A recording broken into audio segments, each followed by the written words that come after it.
relação a tudo isso, tem a manifestação bolsonarista do 7 de setembro pedindo o impeachment do ministro Alexandre de Moraes. E hoje, por exemplo, eu estive no Senado Federal, vários parlamentares bolsonaristas, encabeçados ali por Eduardo Girão, Bia Kicis, etc., dizendo que depois da manifestação, na segunda-feira seguinte, vão apresentar um novo pedido de impeachment do ministro Alexandre de Moraes. Eles podem apresentar o tanto que for, mas na verdade tem embasamento para isso, e o Pacheco já disse que não vai entrar nessa canoa furada, não é isso, Rob? É sempre importante a gente ter em mente que todas essas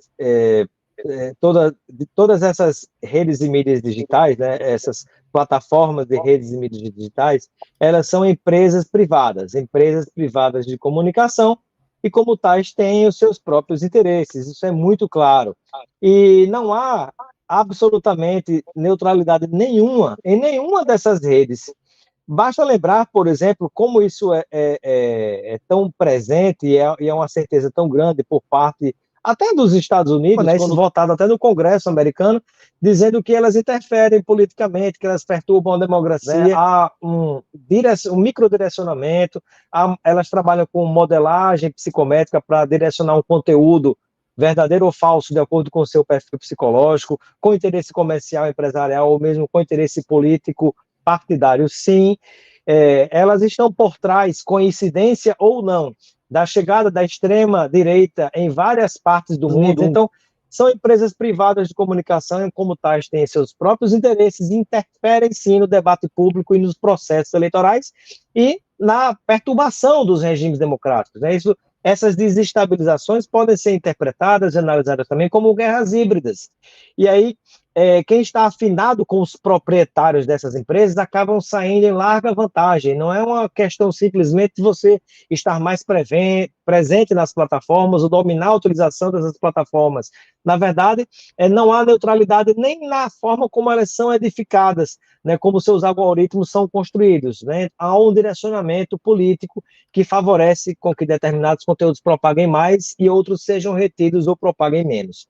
Então, dito isso, vale lembrar que o Elon Musk, né, tem atacado frontalmente a soberania nacional com esse tipo de comportamento, mas por mais que para o lado bolsonarista, que está tentando ressuscitar a sua militância, de alguma maneira não perder aqueles mais ligados, identificados com Bolsonaro, eu até digo o seguinte: não são identificados com Bolsonaro, mas com os valores que Bolsonaro também se tornou um líder defendendo. Daí você tem lá nas eleições de São Paulo, né, o crescimento independente de Bolsonaro do próprio Pablo Marçal. Então, esse processo tem acontecido e me parece que eles encontraram a chance perfeita para reativar, reacender a militância das redes, que não tinha mais o que dizer em relação ao governo Lula, que não tinha mais o que dizer para tentar motivar e levar gente para mobilizar engajamentos, né, fazer com que pessoas fossem às ruas, como é o caso que estão tentando fazer no 7 de setembro. Aliás, mais um 7 de setembro, né? E veja, coincidência ou não do destino, tudo planejado, né? Nos outros eventos, o próprio Bolsonaro, né, participou dos mesmos eventos, atacando, dizendo que já não, a partir de hoje, não mais cumprirei nenhuma ordem do Alexandre de Moraes. E depois saiu mansinho, pianinho, não é? É muito interessante esse tipo de coisa, né? A história sendo repetida como tragédia que nós temos aí nessa tentativa de mobilizar essas pessoas através de mais uma mentira, de mais uma distorção de fato. Mas, infelizmente, para essas pessoas, vale o que elas acham que é a verdade.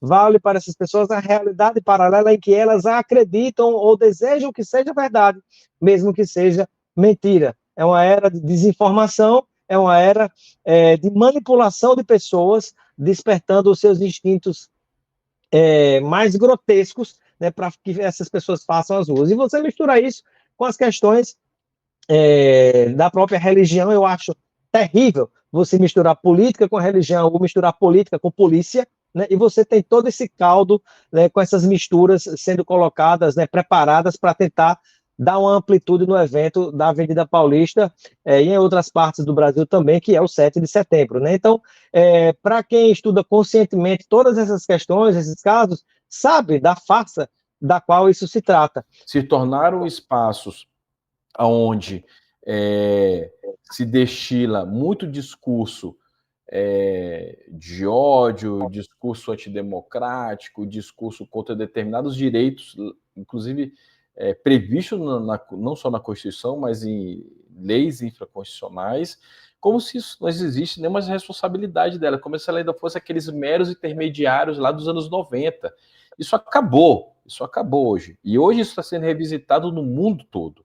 Né? Então, eu acho que é importante a gente localizar que esse é o debate global e o que está acontecendo agora com o caso do STF, nada mais, nada menos é dizer que para uma empresa que atua no Brasil, que consome, que tem acesso aos nossos dados, que fornece o serviço para o brasileiro, tem que ter responsabilidade para ele atuar aqui. Eu exijo responsabilidade de todo o serviço que eu uso, não é verdade? Então, eu estou exigindo, olha, você é responsável por esses aspectos que está acontecendo dentro do serviço que você presta.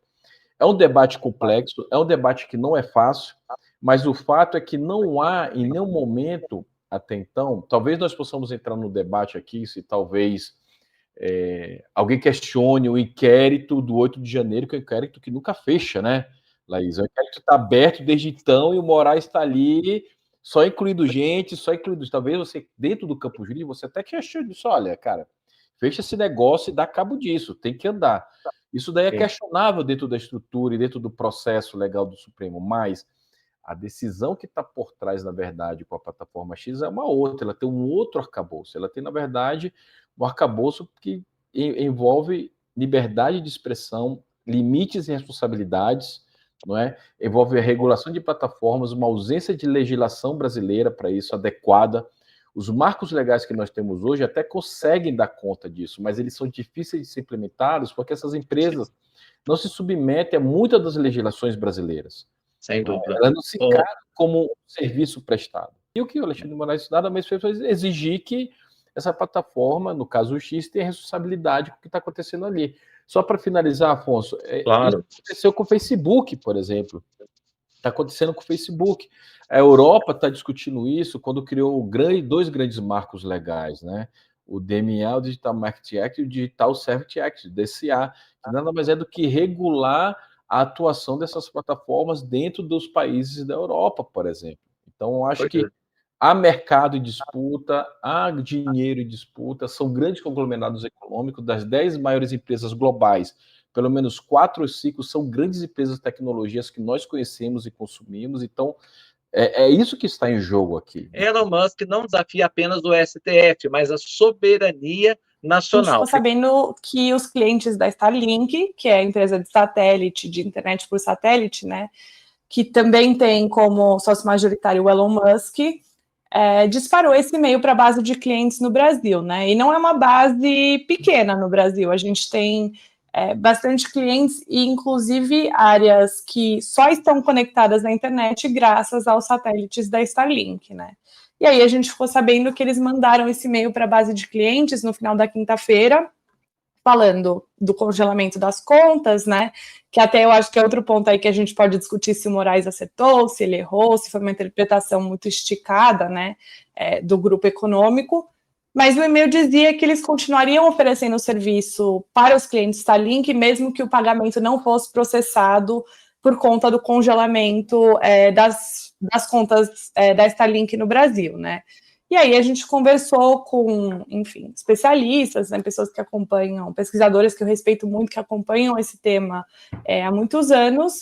E a Starlink, eu acho que a gente não pode entender ela isoladamente, né? Não é à toa que o Elon Musk manda esse e-mail ou que a Starlink dispara esse e-mail, porque o e-mail, além de dizer isso, né, que o serviço continuaria sendo oferecido, também ataca ali o Supremo, né? Eles também desafiam de novo a ordem, falando que foi uma ordem inconstitucional que levou ao bloqueio das contas e que a Starlink se coloca ali em defesa dos direitos dos brasileiros, né?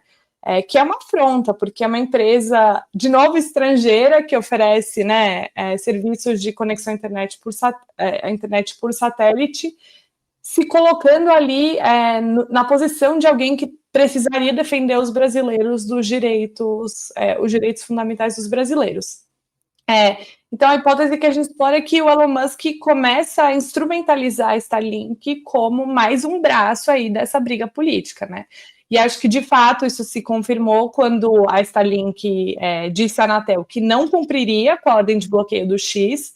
Hoje isso já mudou, né? Eles resolveram cumprir, mas a princípio disseram que não entendiam a ordem como legítima e que, portanto, clientes Starlink poderiam continuar usando o Twitter, né? Então, acho que a gente não pode, a gente tem que olhar as empresas do Musk ali como um conglomerado que está mais ou menos todo mundo na mesma agenda, né? E trazendo de novo para o tema da soberania nacional, né? Eu conversei bastante com colegas estrangeiros, muita gente veio perguntar sobre essa decisão, acho que teve um impacto aí mundial, tá todo mundo de olhos bem colocados no Brasil, porque, de fato, talvez seja a decisão mais forte que a gente tem para frear aí o poder de um bilionário de Big Tech, né? E esses colegas me perguntaram, nossa, mas como você interpreta essa decisão? E aí eu colocava de volta a provocação para eles, que é, você imagina se um brasileiro que é dono de uma plataforma de rede social popular nos Estados Unidos vai lá e desafia uma ordem da Suprema Corte dos Estados Unidos, ou pior, que ele vai lá e responde a um post da Suprema Corte com uma foto sugerindo que o ministro da Suprema Corte precisa ir preso. Foi exatamente o que o Elon Musk fez no Brasil, né? E aí, enfim, depois dessa foto dessa pessoa que seria o Alexandre de Moraes numa cela com essa ameaça, vieram outros tweets, né? A perda de decoro total. E aí, ao colocar essa provocação para esses meus colegas de fora, aí acho que a chave cai e a gente percebe quão absurdo essa situação que a gente se colocou, né? Então, acho que, né, de novo, como o Marcos falou, existe muita margem para a gente questionar o inquérito das fake news, que está aberto aí também há anos, que se arrasta, sem que a gente saiba exatamente o que está ali dentro, qual é o objeto, né?